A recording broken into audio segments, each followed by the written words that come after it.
25 ব্যাচের পরীক্ষার্থীদের জন্য এসএসসি আইসিটির তৃতীয় অধ্যায়ের লজিক সার্কিটের এমসিকিউ গুলো আজকে আমরা সমাধান করব। তাহলে লজিক সার্কিটে থেকে যে টাইপের এমসিকিউ গুলো সবচেয়ে কঠিন, আর ওই কঠিন এমসিকিউ গুলো আমরা সহজে বা শর্ট টেকনিকে কিভাবে সমাধান করব সেই বিষয়ে আজকে দেখাবো। তাহলে আজকের ক্লাসটি আমরা দেখো। এখানে কি লিখছি, উভয় ইনপুট 1 হলে আউটপুট 0 হয় কোন গেটে? তাহলে একটা গেটের দুইটা ইনপুটের মান যদি 1 হয় তাহলে কি হবে, আউটপুট কি 0 হয় কোন গেটে? এখন এখানে 1 নম্বরে দেওয়া আছে NAND গেট, 2 নম্বরে দেওয়া আছে NOR গেট, 3 নম্বরে দেওয়া আছে কি আছে। এখানে দেখো নিচের কোনটি সঠিক?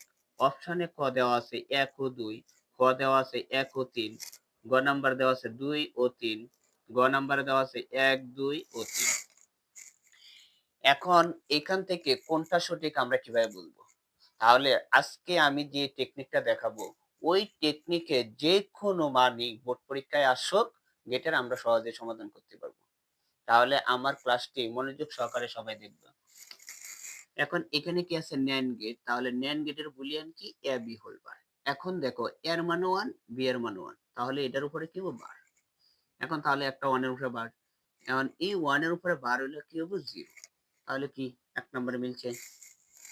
2 নম্বরে কি আছে NOR gate a plus b whole bar, তাহলে এখানে 1 প্লাস এখানে 1, দুইটা মানে 1, তাহলে 1 এর উপরে বার, 1 এর উপরে বার হলে কি হবে 0, তাহলে কি 2 নম্বরও মিলছে।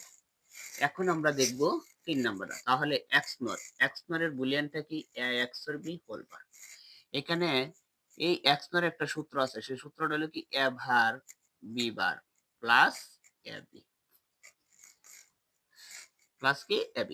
এখন এর মান 1, b এর মান 1, তাহলে 1 এর উপরে বার, এখানে 1 এর উপরে বার প্লাস 1 ইনটু 1।